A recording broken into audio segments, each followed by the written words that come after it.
Hello, welcome to Bloodhaus, the show where we talk about art house horror movies. I'm your host, Joshua Conkel. And I'm displaying a new hand statue in my home, Drusilla Adeline.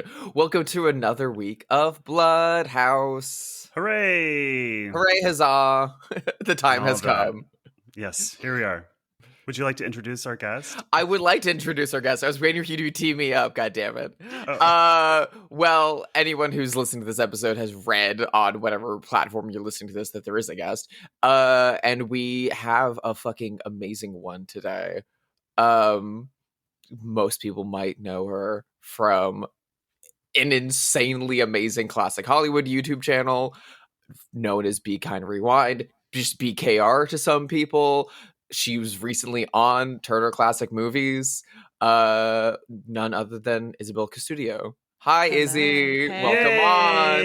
Wow, what an intro. Thank you. Excited to be here. Now you can talk. Now you can talk. You can sit here and watch us be fucking idiots, but now you can actually comment on the action. Wow, I'm so excited. It's What's my up? pleasure. How's it going? It's going great, Just had a really great sandwich from my local bodega, and it was incredible. And now I'm ready to talk about this wonderful movie. Oh, great. First of all, we have to stand on business. Drusilla, have you been watching anything good lately? Okay.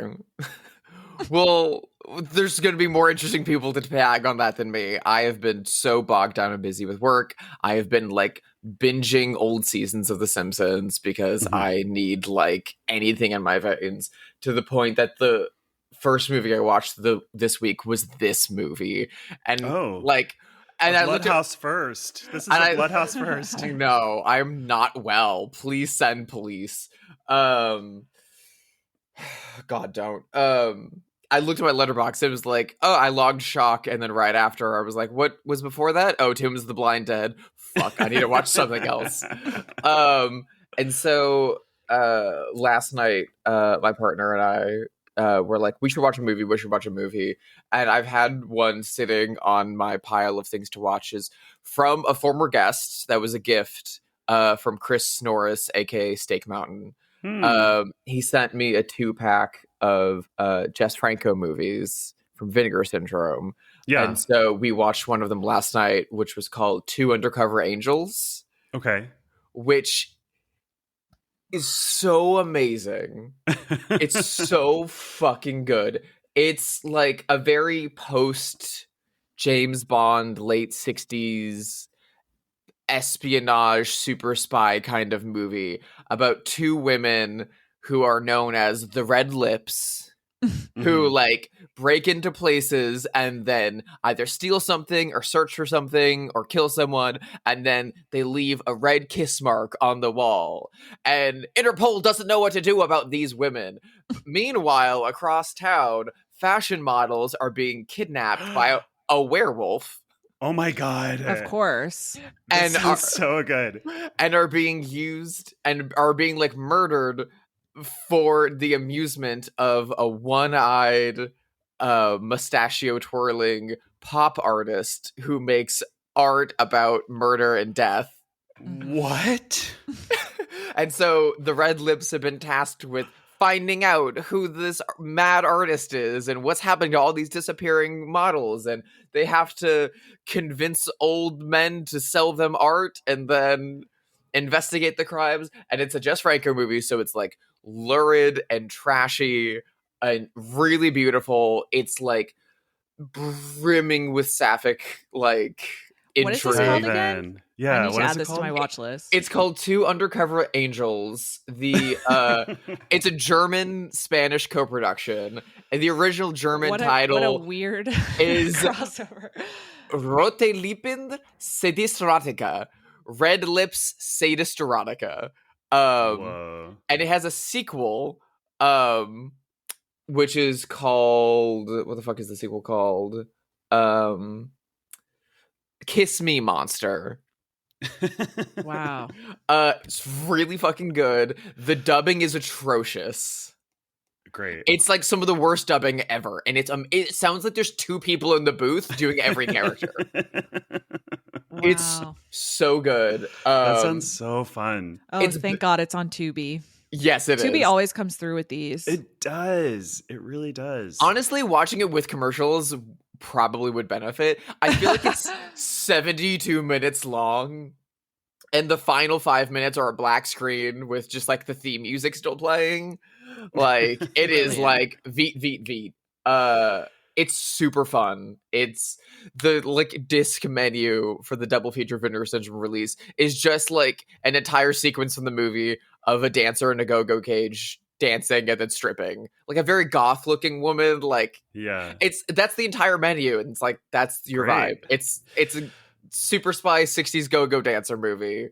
It honestly, I know we're not doing Have They Seen It with things like this, but like I am certain that Mick G, the director of the Charlie's Angels movies, has seen this. Yeah. There's a through line.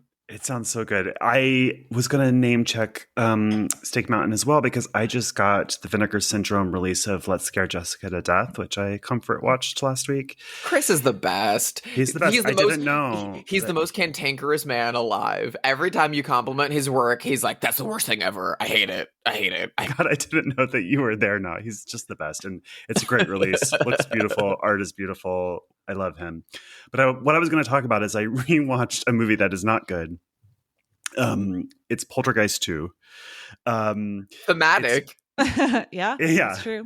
It is not a good movie for many reasons, not the least of which is like the very problematic Native American character where it's like white people insist on treating Native Americans like they are elves and magical. But there is one thing to say about it, which is there's a performance by Julian Beck who's the old man who plays the ghost. Oh, yeah. And anytime he is on screen, it jumps from like a 2-star movie to a 5-star movie. Like every scene that he is in is absolutely terrifying. And so I became curious about him while I was watching the movie. And he's really fascinating. First of all, he was dying while they were filming the movie and he was dead before the movie came out. Is So that that like kind of go towards the Poltergeist curse kind of?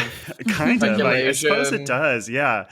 But he's like a really interesting guy. So he was born in the 1920s in New York and he was one of the co-founders of the Living Theater, which I studied as like a theater major, which is like an avant-garde, really politically radical theater company that ended up ending because they never paid their taxes. And so he had to run he had to run from New York City. But he like spent his life as a like a radical anarchist political activist. Just like a super fascinating guy who just like kind of is most famous for being in Poltergeist 2 at the end of his life. It's just like such a weird thing, but not a good movie. But if you go and just like watch his scenes on YouTube, they are truly terrifying. It is such a good performance. And I'm now like wishing that we got more of this great actor in the horror world, but this is all we got. And it's like the thing that he's famous for, despite having this like lifelong, pretty interesting career and legacy. It just goes to show that the lasting impact of middling 80s horror sequels is greater than that of theater. It's true. Wow, yeah. Yeah, Bertolt Brecht could So never.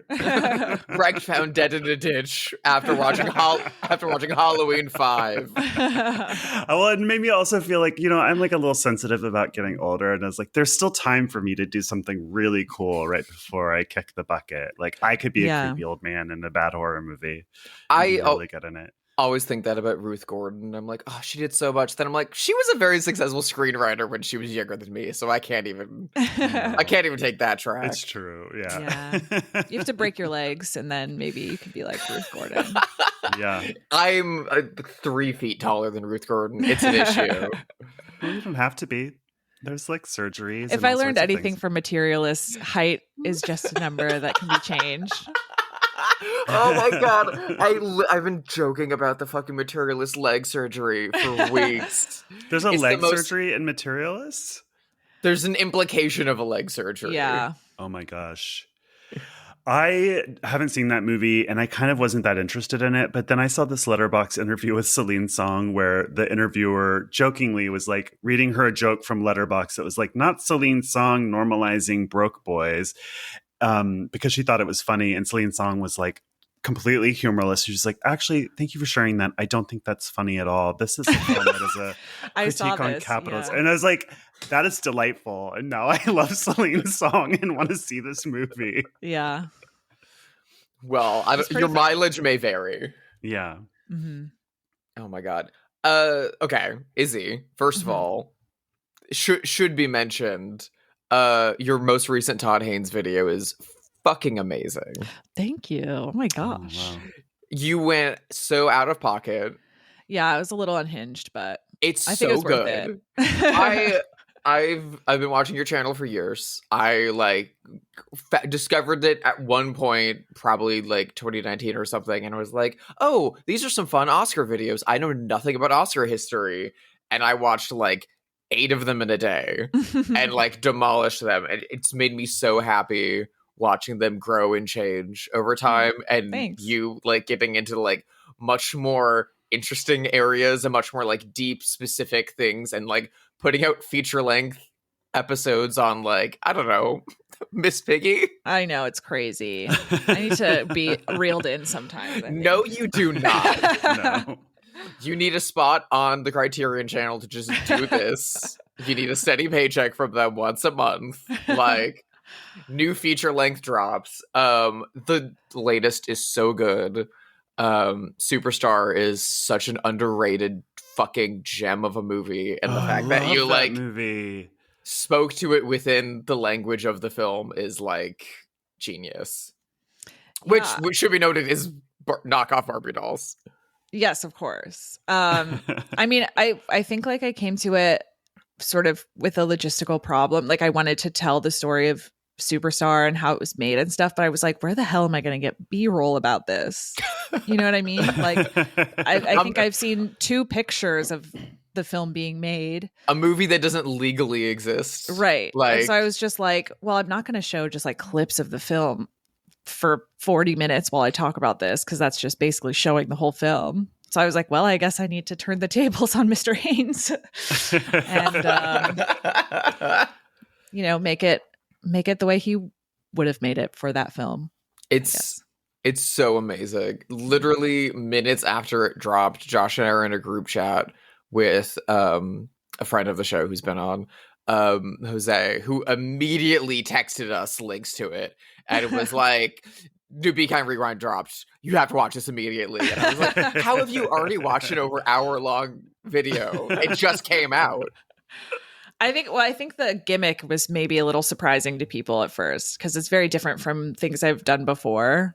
So maybe people are just like, what the hell? I got a text from my friend that was like, you're crazy for this. You're a like, genius. Thank you so much. It's amazing. It's really paid off. Anyway, what have you been watching and what have you been up to? What are you working on? What's going on? Ooh, well, I'll tell you something I just saw that I didn't know about before I saw it. It was at Film Forum. I saw Who Killed Teddy Bear. Have you seen that? I haven't yet. So Who Killed Teddy Bear's been on our list of things to do, and I've got the like new cinematograph release sitting on my shelf right there. I think you're gonna love it. I've been talking with Owen Klein about it for a while. Yeah, okay. He's been selling me on it. So yeah, because I think he was there doing the Q&As or something. His grandfather directed it. Right. Yeah. Phoebe Cates' father directed this, Josh. My God, what a legacy this family has. Yeah. It's wild. And honestly, like I found it, so I watched it and I was like, okay, I need to see everything else he's directed, because I know he's very legendary figure in TV, Joseph Cates. But like I think this is quite different. I ran home and watched some of his other films. This is quite different from his other ones. It's like it feels like a really strange blend of like avant-garde, cinema verite, like noir. It has like a little bit of everything in it, and it's just beautifully shot. And it's so kind of perverse and like interested in erotica. It was, I just haven't really seen anything like it, but it kind of borrows from so many films that I love. You know, it almost feels like it precedes like The Graduate, just in terms of like its like focus on young people and like their kind of alienation from society. It also feels like it's borrowing from Whatever Happened to Baby Jane in terms of like the way its vocabulary and of like dark psychology. But then also like some of these pulp films that are just like, yeah, we're gonna go to a sex shop and like film the window and all of the like porn magazines that are here and stuff like that. So it's like, it's so strange. I was obsessed with it. So I really hope you guys talk about it at some point. I really, really want to do it. Maybe I'll ask Owen if he wants to come on and do it. Liz Purcell has also been selling me on it for a few years now. So I'm like, the moment that Vinegar Syndrome and Cinematograph put it out, I was like, I'll just fucking buy it. Yeah. That way it forces me to watch it. You guys get such fucking amazing screenings. Like we've been really spoiled actually this summer. I think has had some really incredible programming at some of our theaters. Yeah. Meanwhile, here in LA, it's just kind of been like, oh, cool. I mean, Drusilla, I can't believe you're talking about Los Angeles. We got Kill Bill, the whole bloody affair. What else has been going on? Maybe it's not a great. Well, we had Christian F. We did have a good run of Christian F. Yeah. But like we had one matinee of the restoration of Boonwell's L at like 2 p.m. and that was the only showing in all of the city, and it ran for like a month in New York. Well, you know what I was thinking about too? I was thinking about this too with Superstar, because we just had another one because Killer Films had a retrospective and they kind of snuck it into that, even though it like technically wasn't a Killer Films release. And I was like, it's crazy because I feel like over the past couple of years, they've gotten bolder about showing it in New York City. But for like, I haven't heard of anything happening in LA. And I thought that was really surprising. I don't know if there's a plan to right now, which is shocking. The last time it screened in LA was, I want to say 2022, 2021, maybe. Because a friend of mine went to that screening and had a terrible time. Which whatever. But like when all of that was announced, I was like, and when's LA gonna get it? And we haven't. I mean, we do have amazing rep theaters and we have amazing programmers at all those rep theaters. Yeah. The Vista is doing a great job. Vidias is doing a great job. The New Bev's doing a great job. American Cinematheque is doing a great job. They're doing Friend of the Fest right now, which unfortunately a lot of stuff I want to go to is at the Arrow. So yeah. And I think you guys must have just had the Easy TV one we just had. We did. I think that started. We already had there. that. Yeah. Well, yeah, because Easy TV's WeHo. Yeah. Which was incredible. But you know, that perspective is so good. I mean, Blonde Death is something we've discussed ad nauseum. Yeah. Easy TV fucking rules. It rules. Yeah. I mean, you know, I went to the lesbian erotica one, and it was such a fun experience, but it was also so surreal. Like just the idea of like communal porn watching is like obviously like really historically significant. You know, it's like a way of going to theaters, but just like thinking of it about it in like kind of a historical like everybody's not watching it for like their shits off, you know, like they're just kind of watching it as a historical artifact and like looking at porn in this very like distanced way, which I think is like very bizarre. I'm almost like, I feel like we should be watching this the way it wants to be watched, but I guess that's not socially acceptable. When I lived in Seattle, they used to have this thing called Hump Fest every year, which was like a film festival where you submitted homemade porn, and some of them were really fun and creative. Some of them like would have puppets or whatever, you know, like very creative and well made, some of them. And it was a huge, you know, they would do it at the Egyptian Theater, which is a massive, just like the Egyptian Theater in Los Angeles.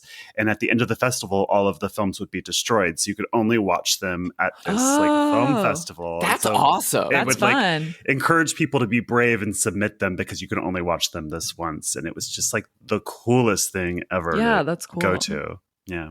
That's amazing. I've only been to a handful of like, it always like old vintage rep screenings of porn stuff here in LA.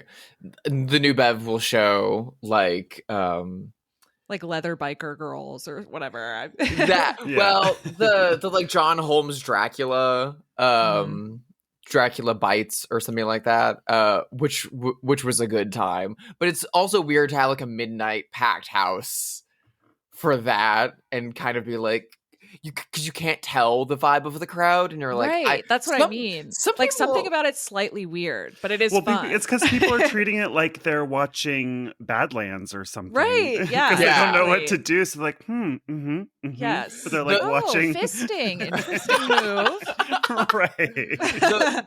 The best time ever was my friend Frank runs Alternate Innocence, the distributor, and he loves to like get new 35 prints of a lot of his restorations. And he put out and restored a like 70s French gay porn film called Equation to an Unknown,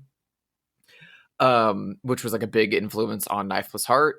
And Frank was like, I got a 35 print ready. I'm going to screen it at the New Bev privately just to like make sure that it looks good. Do you want to come? And there was like 5 of us spread out across all of the New Beverly. No one sat even remotely near each other. It was the like 2 bros in a hot tub kind of vibe. and the people at the New Bev were like, yeah, if you want some snacks or something, like just grab whatever you want and you can hang out. And it was the most like slow, melancholy French arty gay porn film you've ever seen. A lot of it's about ennui and like riding your motorcycle and looking sad before you meet a guy at the pinball place and then fist him in the back bathroom while his boss watches. Like, and it was like an hour and a half of everyone just widely spread out, again, watching it like it's an Antonioni movie. Right, yeah. In a vintage porn theater. And then we all walked out and we're like, well, do you want to go get Mexican food? Like, no, exactly. Yeah. It's funny. I went to see Taxi Zoom Clo at Metrograph, but I got into a press screening, which was at 10 a.m. Jesus Christ. So it's like, it's very funny, you know, to watch it. I feel like normally you want to get into the groove, like experience your day, maybe have a drink and then go see a movie like that. At 10 a.m., you know, still finishing my iced coffee. Yeah. I feel like I saw a morning screening at the Metrograph when I lived in New York of Belladonna of Sadness, which at the time I had never even heard of. So I was like, had my croissant and coffee and then watched Belladonna of Sadness and was like, well, that's the whole day wasted. You know, like, or ruined, not wasted, ruined. I think there's something to be said for starting the day on like a cartoon, more extremes. Cartoon animated rape. Well, not that one, because the hot take. You don't like that movie. I don't like that movie. I think that's a fair take for sure. But I will admit there's a handful of times where doing this podcast, we record a lot of Sunday mornings where I will get through my week, and on Saturday night I'll be like, I haven't watched the movie for Bloodhaus yet, or I haven't rewatched the movie for Bloodhaus yet. So I wake up at 6 a.m. on Sunday and like have like and there's probably some Henry Portrait of a Serial Killer or whatever. Literally exactly that movie. And you know what? It's actually like, it's kind of a cold cup of coffee. It really wakes me up like immediately. Yeah. And it's a fun way to start. I don't know. And then I have a whole day to like escape the bad feelings and do something else. Don't be a baby, you know? Right. Yeah. And you have to go out into the sun and it's like, you're like the brightness. Boo woo, you're such like soft snowflake toddler. You don't want to watch Henry Portrait of a Serial Killer first thing in the day. These liberals. Grow up. Toughen up. Back in my day. Yeah. Well, listen, we have dithered long enough on our banter. It's time to talk about the movie that Izzy has brought for us today. This is from one of the masters, Mario Bava, the last movie that he made from 1977. It is Shock.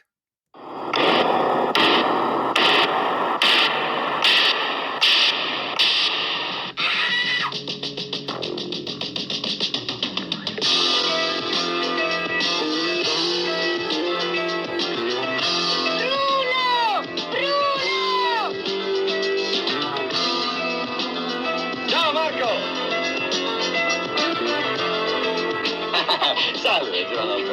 Come stai? Bruno non è mica mio padre, è il secondo marito di mia madre, non lo sapevi? The only way you can say the title. Yeah, the only way that Drew and I ever say it. Sometimes known as Beyond the Door 2. For no reason. For like ticket sales, I presume. Yeah, for money reasons. I first saw this a few years ago when actually Drusilla and I were talking heads in a documentary about Mario Bava that never came out. And is it that it never came out or it hasn't come out yet? I don't know. I don't know what the difference is after 4 years. Dude, documentaries take They'll a take a very while. long time. I'm Okay. a talking head in a cruising documentary, which is coming out, but I recorded it in like 2018. Oh, is that Wow. the Jeffrey Schwartz one? Yes. That's nice. He sent me a nice email when my mom died. Shout out to Jeffrey Schwartz. Jeffrey is amazing. He also made the I Am Divine documentary and the Vita Russo documentary.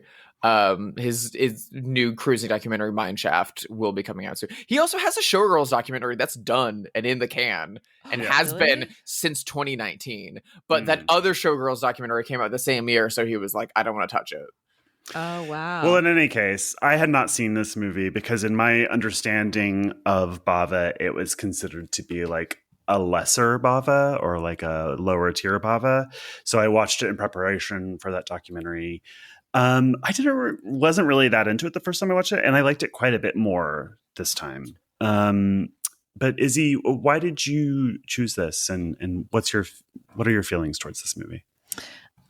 So I kind of came to it in a roundabout way. I would say my journey with horror came kind of like late, actually. I didn't really get into it until maybe like, I don't know, seven years ago, because I always was like, why would I want to make myself scared? Like, I just sort of had this fear of being scared that like made me avoid the genre, which I realize now is like very silly. And kind of ignorant actually about like what horror achieves. But anyways, so once I got into it, I was like trying to binge everything, and my friend was really pushing me to watch giallo films because he's obsessed with them. And finally, I mean, it took me forever, sadly, but the past year I've just been kind of like really going through them. And it becomes an addiction. It is there's an addiction. So many, and they're Yes. kind of like candy in the way that they're so similar in some respects that and there's almost never like truly bad that it's like, okay, I could just have another one. I think yes, it's like all of the things I like about movies like in one genre. I feel it's like very exaggerated and like stylized. The style and is like a so little bit good. funny, but also a little gruesome and perverted. Like it's just it's kind of a perfect genre to me.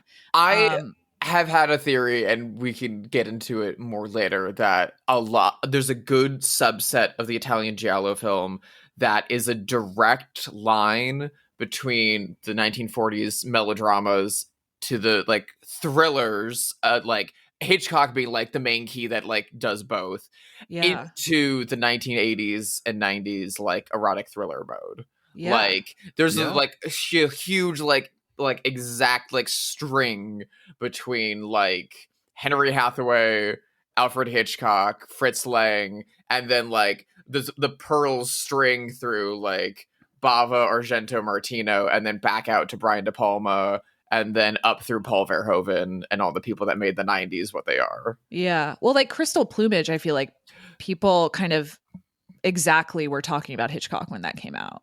Like, well, and additionally, it's based on a book that was turned into a film noir film in like the 50s. Like, it's a very malleable genre, and they were doing so much with like what Hollywood had been doing in the past like 20, 30 years, and then just dialing it up and cramming it into like 70-minute programmers. Right. And I vibe with the way they did it rather than like new wave. You know what I mean? like if we're going to steal from Hollywood a little bit and like make it our own, I'm like, let's do giallo, because that's... I remember the like selling point on Breathless of like, he's taking all the stuff from 50s noir movies and jumbling it up and coming out with this, and I'm like, yeah. And then you're like, Breathless is beautiful. No. Breathless is beautiful on its own terms, but if you sell it on the genre terms, you're like, that's not what you're doing. You're kind of doing that, but you're doing other things more impactfully. Totally. And I also think there's a massive underserved and undersold subset of the Giallo movie, because the like main marketing is the like, oh, it's a guy with a black glove and a straight razor who's gonna slash up big titty ladies that aren't wearing clothes while a score goes, which like that happens a lot. That slaps. There's nothing wrong with that. That's amazing. But there's a beef side, which is like female hysteria, like melodrama Giallo films, which I love so goddamn much, which Shock is kind of like a late participant of. Well, I think, I mean, the way I've always kind of consumed cinema, and which is why like the way my channel is the way it is like I get fixated on actresses. That's how I am. And like that kind of opens new worlds to me. It's like, you know, I care about Daria Nicolodi, and then through her, I'm learning about Dario Argento. You know what I mean? Yeah. Like, that's just kind of how it works. So I was on a big Daria kick, and I came to Shock, and I was like, this is, I think, possibly the best I've seen her. Or I guess it like distills what she's very good at in one film. And so I was like, I'm obsessed with this. I didn't know, I wasn't well versed in Bava when I first saw it, so I didn't kind of come to it. I know a lot of people have that experience where they're like, it just doesn't feel like the rest of his filmography, so it maybe turns them off. So I think I just approached it with very fresh eyes, an open heart. Yes. And so that kind of helped me, I think, just see it for what it was, and maybe like think about it as referencing other films that I enjoy. Like, I feel like it reminds me of Deep Red a lot as well, you know?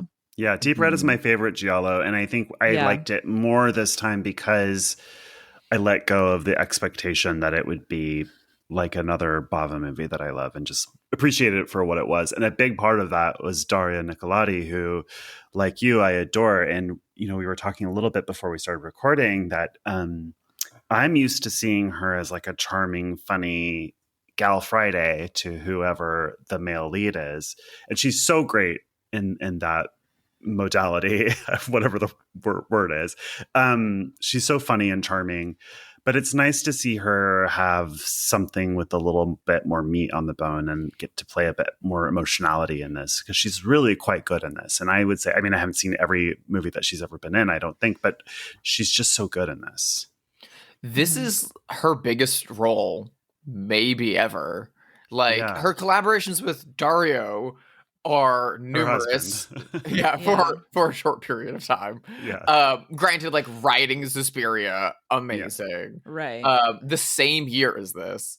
But all of her performances in his films are like second tier or even like third tier or lower in a lot of his films. Especially by like the late 70s and early 80s, she's like popping in for a scene to be like, hey, I'm here and I'm definitely not the killer, right? Okay. Yeah. I feel like it gets increasingly gruesome too as they're like very close to getting divorced. He's like, Phenomena gets rough. Yeah. It's amazing. Her performance in Phenomena is like really, really, really good. And it's maybe the most he gave her to work with. I also love her in Elio Petri's Property is No Longer Theft. Which I think is a fucking underrated beggar. I think Petri is a god and is leftist one of the king. Leftist king, and he's a very specific Italian political and art filmmaker that like dabbled in the genres that were like popular in Italy at the time, but never fully embraced them. So Property and like Investigation of a Citizen and you know, 10th Victim and stuff like that are always like on the line, but never fully go into them in like such an amazing way. But she never really like gets a big time to shine because all of the like almost every single movie that she's in is either about a different woman or it's about a man. She's never like in Tenebrae. She's great where she's dubbed by Teresa Russell, but she's not the lead by a long shot. And, you know, Argento loves to watch her scream or be fun. But it's weird to think that his mentor is the one that actually lets her, like, have her own canvas. Be a real. I know. Well, we were also talking about how whenever she's interviewed, I mean, first of all, I think she's very adamant that a lot of Dario's auteurism could be attributed to her.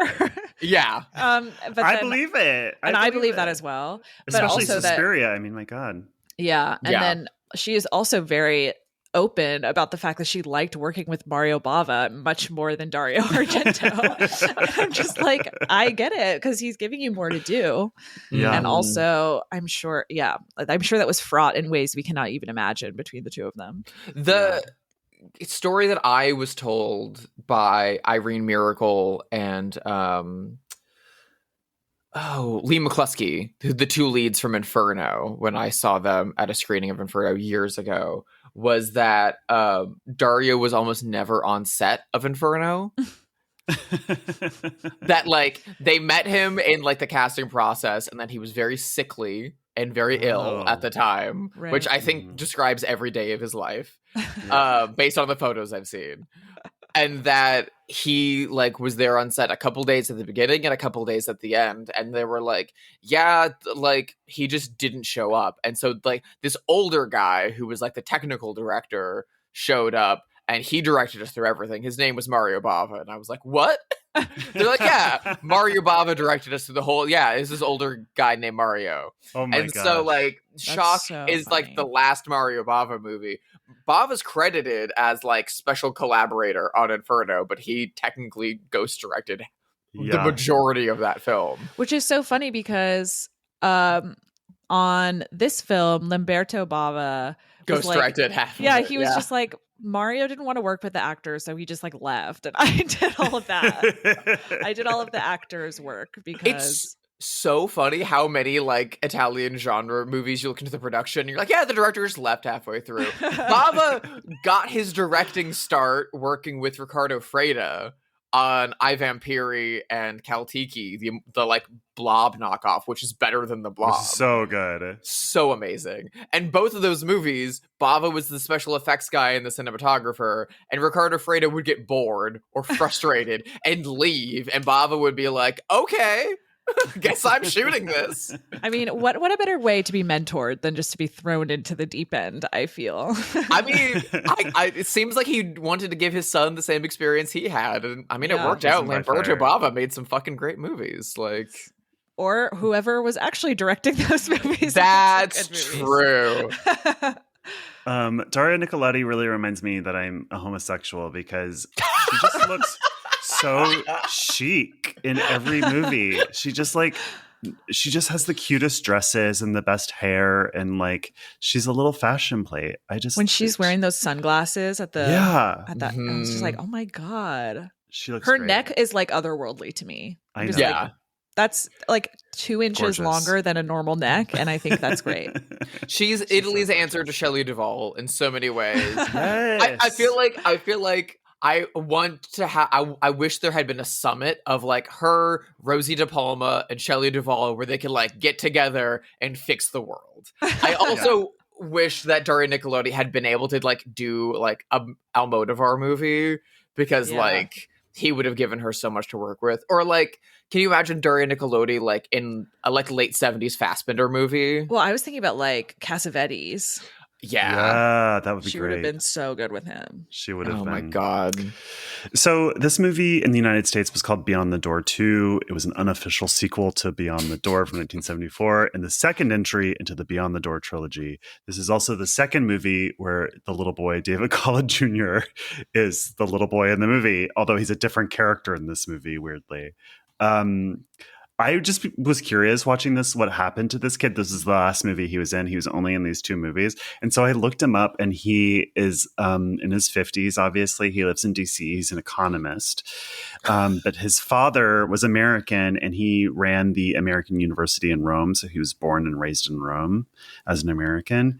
And he has an Airbnb that he rents out in Rome. And on his like About Me on the page, he talks about being in these two movies as a kid. So it seems like he's like kind of proud of them as like a quirky, cool thing that he did as a child, which I thought was so sweet. That's cute. Great. Yeah. Yeah. I can see the American distributors in 1977 getting an Italian print of Shock and without subtitles and being like, okay, what the fuck is this thing? Spool it up and be like, okay, it's another Italian Exorcist knockoff. It's another Italian Omen knockoff. It's the same fucking kid. Yeah. Dub it and call it Beyond the Door 2. All right, next. Which is funny because it's like, what does a door have to do with it? Right. I You know guess what I the mean? wall, maybe. There's a like, wall. a hidden room behind a wall. Yeah. I don't know. To be honest, I haven't seen the first Beyond the Door, so I don't know if that. I haven't Me neither. either. Maybe there's no door in that either. Maybe There's that's the real mystery. It's just very funny to me how often American films will get released or remade or get sequelized in Italy, and then Italy will spin off like making whole random subgenres and franchises out of Zombie 2, Zombie 4, Zombie 6. Right. Or like The Evil Dead was called La Casa in Italy, and then Italy made a bunch of other horror movies and then called them La Casa 5, La Casa 7. And it's funny that we did that to them once. I'm glad that at least America one-upped Italy on exploiting their own movies and just saying, who gives a fuck? As long as we're talking about the marketing and before we get further into the movie, can I just say one of my favorite things and the only thing I think about the most when my brain just cursorily like scans over this movie is that the original Italian poster is just a whole cloth rip of the cover of a Shirley Jackson book. Yes, we have always lived in the castle, right? Yeah.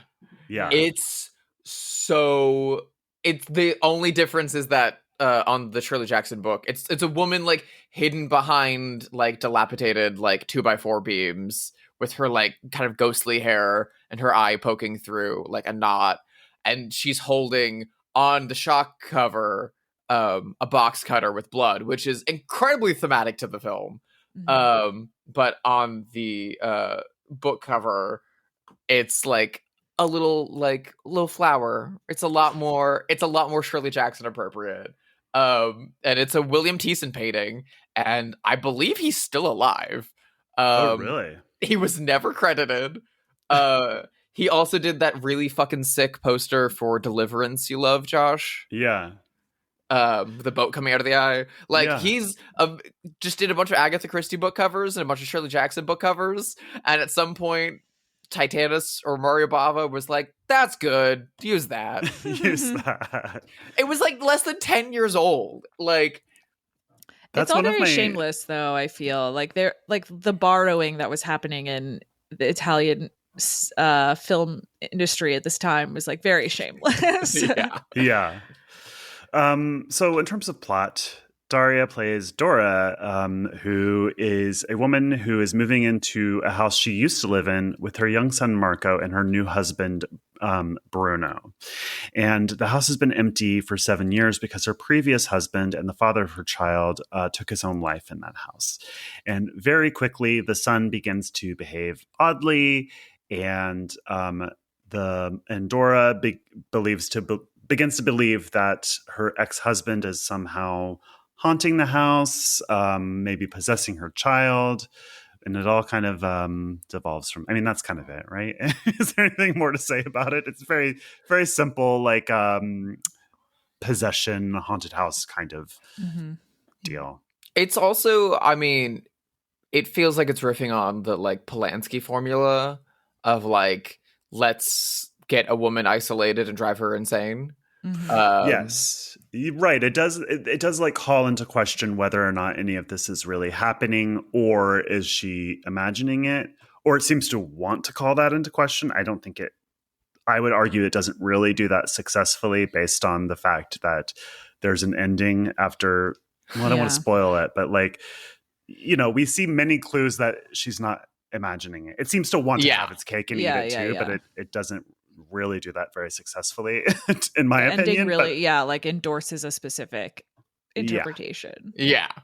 Which I get for I think it works very well in the moment. I love the ending as a watch. It leaves, but also I love just the attitude of the ending of the like, everything's great, everything's fine, and just this, and you're like, who's looking after that kid?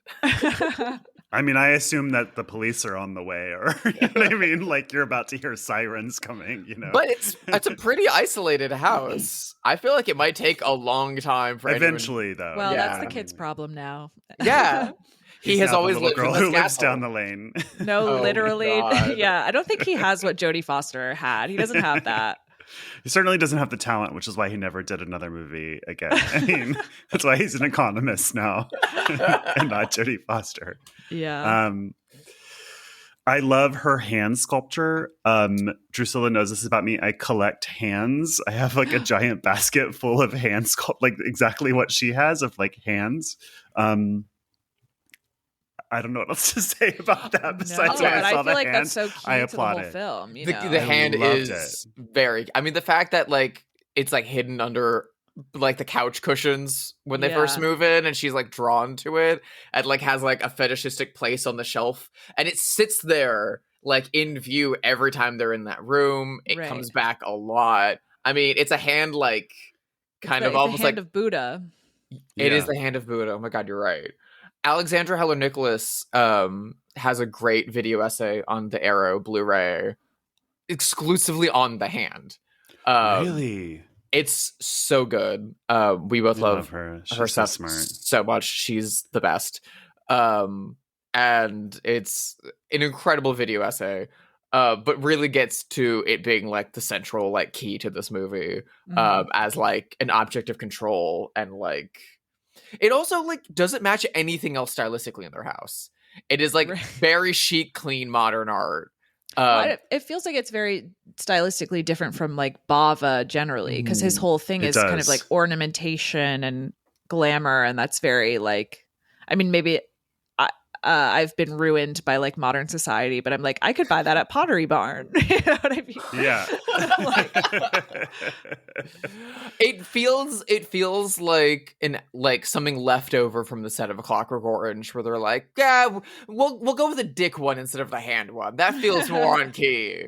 Someone else can use the hand for something else. It's so like clean and like simple, which it becomes very like jarring, and it easily and immediately catches your eye in a house that feels very like lived in and old and like brown and earth toned, and like you spend so much time in a basement covered in like cobwebs and chairs stacked up that like a nice clean little hand sculpture like that. But also like if it like slides along the little glass shelf, it kind of looks like it's moving on its own. We also get so many shots of like the demonic corpse hand later in the movie grabbing at her ankle and attacking her and stuff like that, that it feels fully tied in and keyed in. And that and a few other really wizardry in camera shots are some of like the like Bava touches that I really appreciate in this movie. Mhm. I mean, there's a shot where her little boy is running down the hallway toward her, and then he disappears below frame and then pops up as her ex-husband. That genuinely scared me both It's times I watched terrifying. this. Yeah. It's really good, and it was spoiled for me by GIFs on Twitter Oh, no. really? for like years, where I was like, that's cool, what's that from? And when I finally watched Shock, I was like, oh, hey.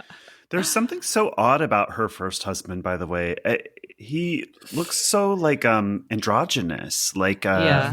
almost like I don't know, like a non-binary person or something. I was trying to figure out if I don't know. I was like, did they like cast a woman and then put a mustache on her, or like what is going on? But I think it's just a guy who's skinny, like David Bowie, like you know, Yeah. like Well, he's a heroin addict, so yeah. Watching it yes. this time, I was like, he looks like the demon twink version of Seema's boyfriend on And Just Like That.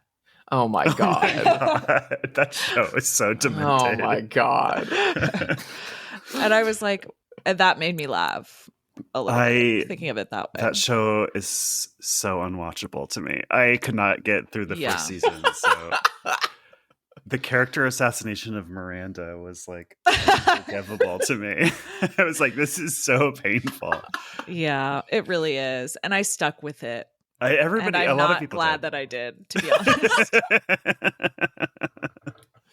honest. This movie has some weird incest vibes to it as well. But in fact, the first time I watched it, I thought it was going to be a movie about a little boy who was like possessed by his father and like sexually pursuing his mother, because there's a few moments early on where, like, for instance, the stepfather, the boy seems to be able to watch them psychically have sex, and then the next day he like crawls on top of his mom the way that the stepfather did, and she pushes him off. And so I was like, is this a movie about a boy who's trying to have sex with his mom? And then it's not that, but there's a couple of moments like that early on where I was like, this is a movie about a boy who's trying to fuck his mother.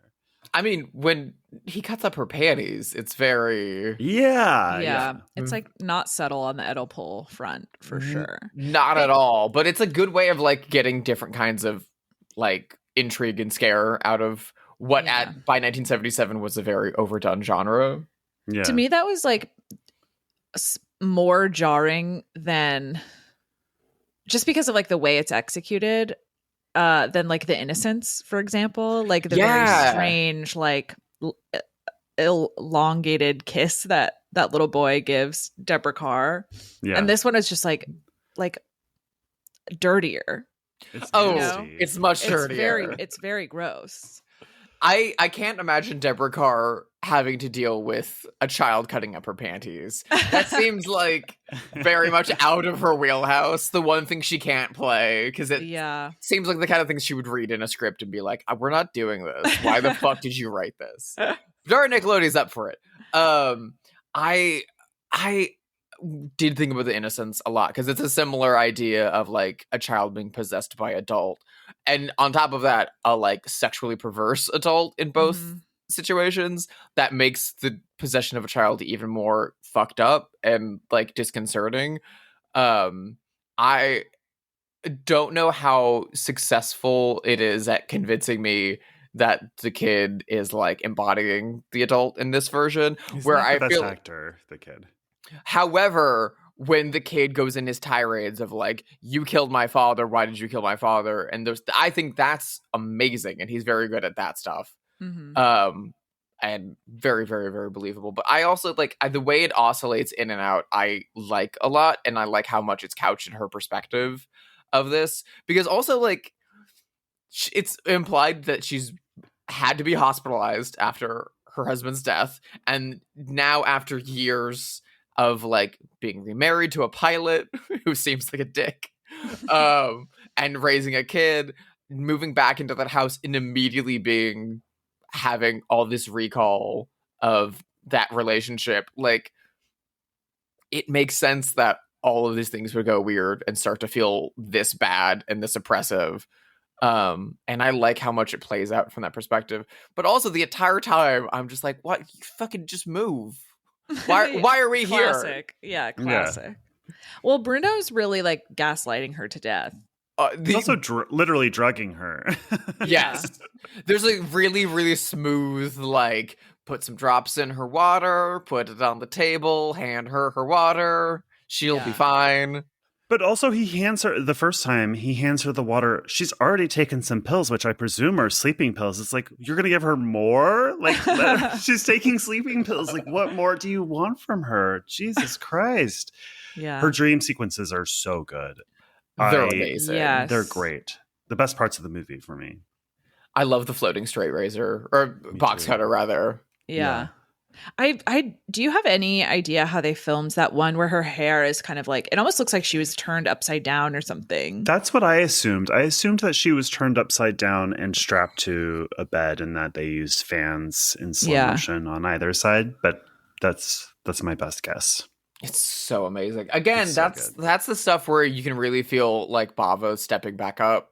Right, to your point about Lamberto kind of ghostdirecting a lot of this, especially with the actors, it really feels like where Mario shines is the more technical stuff. The floating knife, the armoire. Oh my god, the armoire is so cool. I didn't know how they did that because I don't know if you know this. Armoires are pretty heavy. And whoa, really?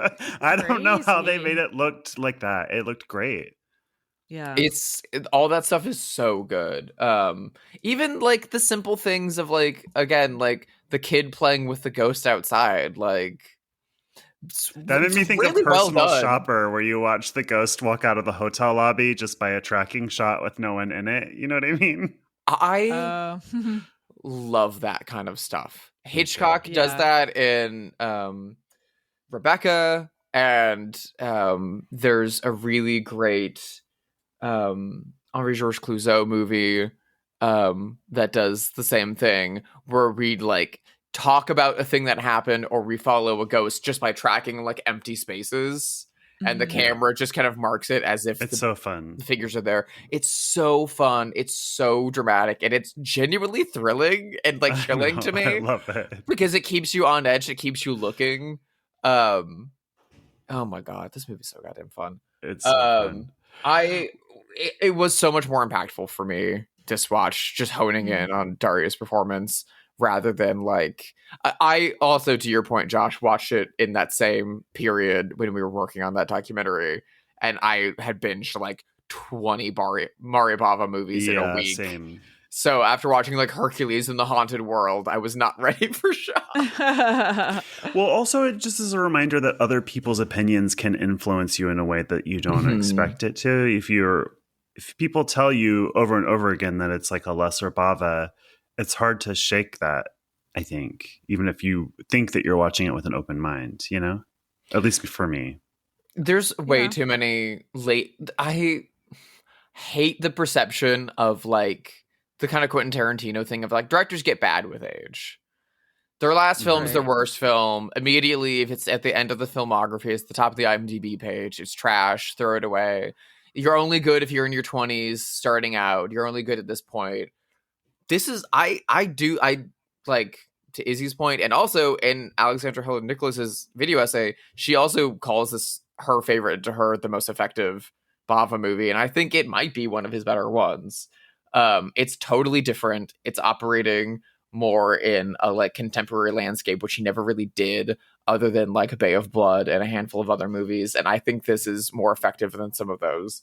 Rabid Dogs, and like this was like so harshly dismissed for years, as was like Eyes Wide Shut, as were a lot of the like late career Robert Altman movies, like a lot of Stanley Donen's late career were like dismissed and thrown away, and a lot of those are like some of their best movies. Yeah. Yeah, I like when it almost seems like you get to a hump where you almost are forcing yourself to try something really new, and that's what's really jarring. It's like there's kind of like the benefit of ignorance in a way for new filmmakers, because they just don't know that things are hard yet. Yeah. So they're willing to take a lot of risks, and then things get routine, and then it's sort of like you get to a point where you have to start over, but maybe you're like toward the end of your career and things can get very strange at that point. But that's what I find really exciting. It's just like, well, if you're going to start over, try something new, what does that look like for you? And I like here that it's so like isolate. Like this is a very small film to me. Like it doesn't have the same lusciousness as like some of his earlier films. It feels so focused. It feels like something low budget that could be made now. And that's really interesting to me as well. I mean, it's classic, you know, like people make haunted house movies so often for a reason, because it's so affordable and so approachable. And yeah. It really does feel like Bava at this point in his career, because I know he'd had trouble with Rabid Dogs. Famously, there's different cuts of that movie, and it was like considered unfinished for a long time. He'd try to make another movie after that. Shock was supposed to be set up in the early 70s. It was supposed to be based on a Hilary Waugh novel called The Shadow Guest, and they kind of only kept a couple things from that script and then retooled it later. But like Lamberto was the one that pushed this movie through production, because after the Rabid Dogs fiasco and after the other film fell apart for Mario, he basically gave up and was like, I can't make movies anymore. No one wants the movies I want to make. This isn't working. And they'd had this kicking around for 4 or 5 years at that point. And Lamberto was like, this works. It's similar to what's going on in the landscape. It's got shades of Rosemary's Baby. It's got shades of The Omen. It's got shades of The Exorcist. That stuff's doing really well. You could try and do that. And he like shepherded the script worked with his screenwriter friends to put the script together for his dad. And then like it also like it seems like Daria Nicolodi is also kind of like potentially helping this movie get made by like leaning off of the success of the Argento movie she'd been working on.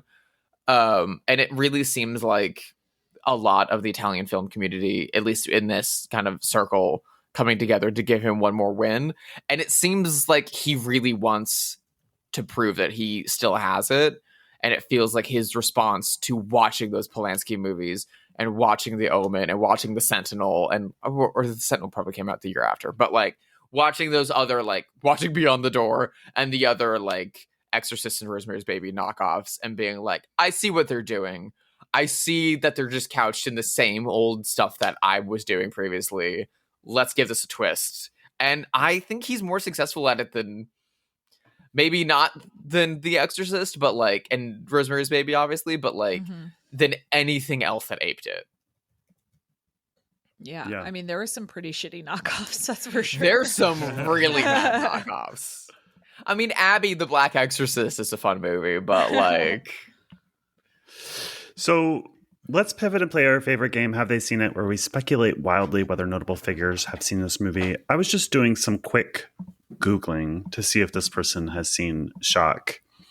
This can go either way with the children of actors. We're just kind of curious if we thought that her daughter, Asia Argento, had ever seen this movie. I would think so. I would say so. Yeah. I feel like this is like a holiday movie for the Argento family. Christmas morning. Yeah. Yeah. A Boxing Day classic. We'll put on Shock and then we'll put on Suspiria. Oh no, we'll put on Shock and then we'll put on Stendhal Syndrome. So mother and daughter can like be tormented together. I was trying to find a quote, but of course you Google Asia Argento Shock, and that's not what is coming up. It's like, you know, the sexual assault allegations, which I completely forgot about when I thought of it. Oh yeah. The reason I think she would have is just because of what I was saying earlier, like the joy that Daria had in being directed by Mario Bava. I would guess that, or I have also read that there was a lot of shit talking by Daria of Dario. So maybe like there might have been some instincts to show some of her other non-Dario movies at home. To her kids. Mm-hmm. What is the relationship between Dario and Mario? Are they friends? Friendly? Oh, absolutely. Mm-hmm. Yeah. Okay. Yeah. Mario died in 1980, which was not long after he subbed in for Dario on Inferno, which to think that like Dario was too sick to do it and the guy who did it was extremely old and then died of a heart attack right after is wild. But yeah, he like is very open to this day about being a huge fan of Mario Bava's movies. Was a mass, I think, and I think he met Mario through Lamberto. I think, didn't Lamberto meet Dario Argento on this film? I think so. Oh, maybe. Yeah. I think through Daria Nicolodi. Yeah. This film really kind of is a nexus point to then like what happened in the 80s, where you get a lot of like Dario Argento presents movies of like demons and the sect and the church. All of those, like Lamberto Bava and oh god, the guy who made Cemetery Man and Stage Fright, who's also in Demons, Michele Soavi, who are like the children of Argento, who is the child of Bava, even though one of his proteges is his mentor's son. Like we get A Blade in the Dark, which is like Lamberto Bava trying to do an Argento movie, which is very bizarre and kind of transphobic. I don't know, but I'm to understand. I've seen a lot of like documentaries on Mario Bava and on Italian horror film in general, and Dario is very easy to get, it seems like, to be a talking head, and he's a big fan of Mario. It seems like Mario respected him too. It seemed like I can't imagine anyone else in that like hierarchy, being willing to like come in and like help ghost direct his movie. You know, it's like in the same way that like PTA looked up so much to like Robert Altman, and PTA was Robert Altman's like insurance stand-in on Gosford Park, or no, Prairie Home Companion, which again his wife was involved with as an actress. But it's not like, oh no, PTA got sick on the set of Punch Drunk Love, Robert Altman had to secretly direct half of Punch Drunk Love. Right. That's like insane to think. What was I gonna say? Oh, I lost it. Never mind. Drusilla, do you have anyone in mind? So you talked about how this is like such a stripped down economic kind of classic haunted house movie that they make so much, and they've made so many others over the years, and they could remake this today with plenty of other actresses. I don't know if it would be as good as Daria, and I wouldn't want to see that, to be honest. I would rather people keep taking and repermeating the like bones into different things, as this is. But I was thinking about how that subgenre was operating in the early 2000s, and through a lot of the like J-horror remakes, which I feel like were like stepping into similar territory. And so I'm wondering if either Naomi Watts or Sarah Michelle Gellar, stars of The Grudge and The Ring, have seen Shock. Boy, I don't think so. I have no grasp on Sarah Michelle Gellar. I feel like of the two of them, maybe Naomi Watts, I feel like she has like secretly weird taste, no? I think she has very weird taste. Yeah. You don't do the Book of Henry if you don't have very weird taste. And I will say, actually, on second thought, Sarah Michelle Gellar's husband, Freddie Prinze Jr., is a massive horror fan and actually has a horror podcast. So maybe through him. But even then, this is a pretty obscure one for someone like him. I know. I know Freddie Prinze Jr. is a huge Argento fan and Bava fan. So I feel like I feel like he's seen this, but I can't imagine him being like, "Hey Sarah, we're putting on Shock tonight." I feel like she would go into the other room. Oh my God. Speaking of Freddie Prinze Jr. and I Know What You Did Last Summer, I was in Portland this week visiting a friend, and she was like, I'm going to go see Brandi Carlile. And I was like, oh, Brandi Carlile, star of I Know What You Did Last Summer too. And she was like, what? And I was like, Moesha. And she was like, what? I thought until this weekend of 2025 that Brandi Carlile and Brandy, the R&B singer from the 90s, are the same person. Oh my God. Literally until this week. Josh. I had no idea who Very Brandi Carlile. funny. I had no idea who Brandi Carlile was. I thought she was just Moesha. Well, I would love to see it. That's like almost like those Muppet movie suggestions where it's like it's like everyone in the movie is a Muppet except for someone. Yeah. Like imagining Brandi Carlile in Moesha. Oh God. Izzy, do you have anyone in mind? Sorry to put you on the spot. I know there was a few years ago there was an announcement that Isabel Huppert was going to be in a Dario Argento movie. And I know she's big into Tenebrae. Yeah. So I was like, maybe, I don't know, maybe this is her genre. Maybe she likes these. Do we think? Yeah, my gut says yes, but based on nothing other than the information you just gave me just now. I could see her really loving this movie. I could see this being like one of her favorites because, like, again, Daria never really gets her time to shine. And this does kind of feel like a performance that Huppert could She would kill in this. It's up her alley for sure. Yeah. I could see her in like the 90s, like toting around a tape of this to Claude Chabrol and being like, what if we did this next? Right. Yeah. would you want to do this? And Chabrol being like, no. What if No. I'm carrying around a pickaxe? I don't know. I'm just suggesting. I'm just saying. Someone give this woman a pickaxe, please. Yeah. I I also- guess she had one kind of at L. She had a little axe. I was literally going to say, I feel like the person she could convince the most into making a shock-esque movie would be Verhoeven. Oh my god. Yes, incredible. Like, be disgusting. Disgusting. In the best and way. Great. I need green lights to like light up across Los Angeles. Like the fires in Lord of the Rings. Isabelle Huppert, Paul Verhoeven, Mario Bava Shock. Let's go. Let them do whatever they want to do. We'll fund a movie.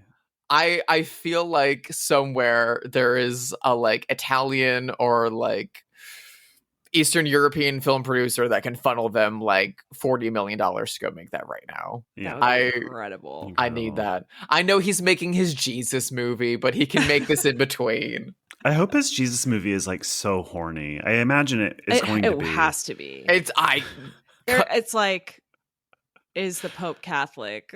Yeah. Is a Paul Verhoeven movie horny in a weird way? Yes. He literally was like, oh, the Invisible Man. What if he's a rapist? Which is why Benedetta is maybe his best film. I love Paul Verhoeven. Speaking of like late career masterpieces, like everyone wrote Paul Verhoeven off after the mid 2000s, and then he came back with Elle and Benedetta back to fucking back. It's crazy. Come on. Let him make Isabelle Huppert murder people. It is kind of surprising to me that she hasn't done like a horror in this vein. Yeah, she's done. Am I missing something? Because I feel like she does a lot of psychological thrillers, but she does. She did that Chloe Grace Moretz movie a few years ago. Greta. Yeah. That movie is so good. I saw it in the theater opening night, and I loved it. It's pretty unhinged, that's for sure. I love it. We should do that movie on the show. I still need to see it. It's hilarious. I mean, Elle, piano teacher. Yeah, I feel like she had the long run with Chabrol. Mm-hmm. Of like, La Ceremonie, Madame Bovary, but like it's like they're always very violent and strange, I guess, but never. I mean, it's I don't know. Maybe I'm just like missing something. That she has that like very steely presentation, but then the like crack behind the surface that allows her to snap in a way that's extremely satisfying and believable.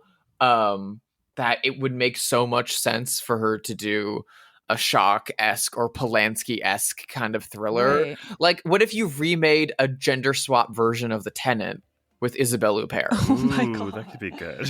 Where she starts slowly turning into the man that previously lived there and then throws herself off a balcony twice. And she would, and it'd be fantastic. She would do it. She would be so good at it. No one could throw herself off a balcony better than Isabelle Huppert. Oh my God. No one flies through the air quite like her. Well, thank you for listening to this episode of Bloodhaus. Please give us a rating wherever you listen to pods. You can email us at bloodhousepod@gmail.com. You can follow us on Instagram, Blue Sky Letterboxd. Izzy, where can people check out your work? You can watch my videos at YouTube on Be Kind Rewind is my channel name. And on Instagram, you can follow me at BK_rewind. Cool. Drusilla, where do people follow you? You can follow me and my work over at sisterhidedesign.com. The new Criterion edition of Eyes Wide Shut I just worked on is announced and out. Woo, woo. So that's exciting. Obviously, the art is by the Christiane and Catherine Kubrick, but I have done some new art for that, which will be in that you can go check out. I also have new art up for the Samara Weaving movie Eenie Meenie, which just came out on Hulu. The prints of that were given away at the premiere, which is super fun. So that art is up on my site and over on my Instagram at Sister Hyde. There's gonna be a lot more stuff dropping soon. I've been so goddamn busy. There's a lot of stuff coming. There's a lot of really, really cool stuff coming. Also, you can pre-order Arrows, Miss 45, also with my new artwork. and featuring video essays by Alexandra Heller Nicholas, who is, again, the fucking best. The best. And you can follow me on Letterboxd at if you look for Drusilla or Sister Hyde, and you can see you can follow along my watch through of the Blind Dead movies, and the stuff I've rented from the library lately. If I am able to suck myself away from The Simpsons season 4. What about you, Josh? How can people delve into your hidden past? Ooh, I'm at Joshua Conkel on Blue Sky, Letterboxd, and Instagram. I have nothing to plug. I'm not doing anything. but if you want to follow my unhinged political beliefs, then please feel free. Izzy, thank you so much for being here. What a treat. Truly, for thank having you. me. This was so fun. Yeah, thanks. Really good time. Yeah, anytime. Come back anytime. Drew, what are we watching next week? I'm excited. Next week we are gonna go a lot more contemporary and a lot less European, since that's kind of been the run for the past little bit of episodes. And we're gonna get a little bit larger than just a scary kid. We are gonna do a big wham bam thank you ma'am monster movie. And we are going to South Korea and to one of our favorites, Bong Joon-ho, for none other than The Host. I cannot wait. Bye.